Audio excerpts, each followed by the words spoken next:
Olá, meus amores! Tudo bem com vocês? Espero que sim.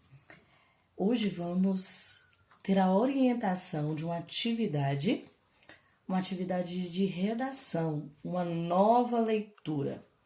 Vamos falar de um poema visual. Para isso, nós vamos abrir o nosso módulo na página 52. Vamos lá? Então é hora de atividades. Vamos exercitar aí o nosso cérebro. Então nós temos na página 52 uma nova leitura. Neste capítulo, você lê o poema sobre a sala de aula.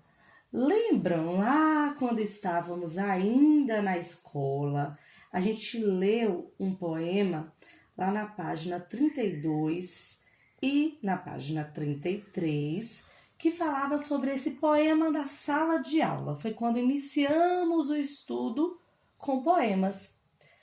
Agora, nós vamos ler um poema visual sobre um objeto.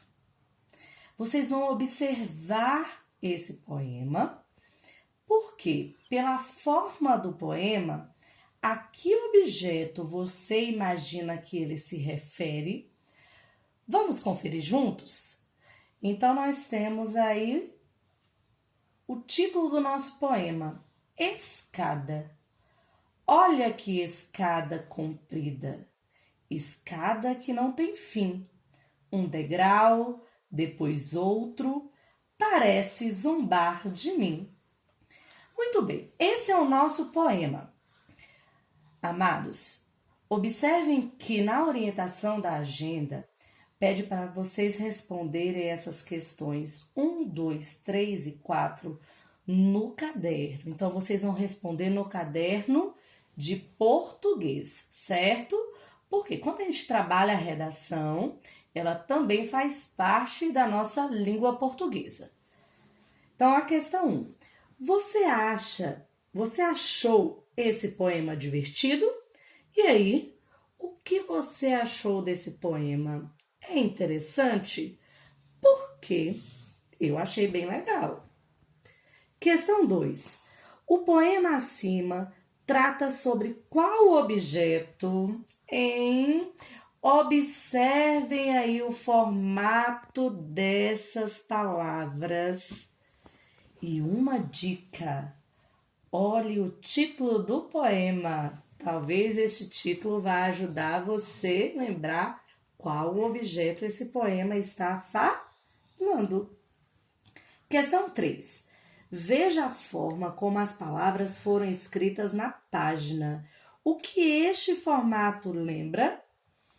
Lembra o que? Esse objeto, ele tem um formato, ele é formado por vários o quê? 4. Qual dos poemas brinca tanto com as palavras quanto os espaços na página? O poema Escada ou o poema Sala de Aula, lido nas páginas 32 e 33? O que vocês acham? Qual poema que brinca mais? Qual poema que você achou mais engraçado?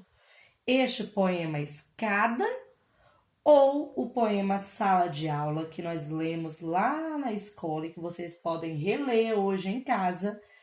Esse poema está lá na página 32 e 33. Ok, meus amores? Espero que vocês caprichem nessa atividade. Não esqueça que vocês vão responder no caderno de português, certinho? E agora nós vamos relembrar aquilo que nós estudamos nessa unidade. Quantas descobertas fizemos neste capítulo, não é mesmo? Vamos relembrar o que estudamos? Então, nós estudamos o que é poema, vimos que poema é um texto escrito em versos. Lembra que a gente trabalhou lá em sala de aula que cada linha de um poema é um verso e que o grupo de versos é chamado estrofe? Pois bem, os poemas podem ou não apresentar rimas, que são palavras com sons finais semelhantes. Muito bem. Depois, nós falamos sobre a sílaba, lembram? Ao falar uma palavra, pronunciamos os sons em partes. Cada uma dessas partes é chamada sílaba. As palavras podem ser formadas por uma sílaba, como pé, ou podem ser formadas por mais sílabas, como a palavra bola. E estudamos ainda que quando precisamos separar uma palavra, colocando parte dessa palavra em outra linha, usamos o sinal do hífen, lembra? Para indicar que a palavra foi separada. Essas separações devem sempre vir indicadas pelo hífen e devem seguir as regras de separação de sílaba. A gente não pode esquecer. E falamos também do dicionário. Quem lembra aí? O dicionário é um livro que se apresenta o significado das palavras e explicações. As palavras aparecem em ordem alfabética no dicionário. Muito bem. Então, eu finalizo aqui as minhas orientações dessa atividade. Deixo um grande abraço para cada um de vocês. E não esqueça, fique em casa.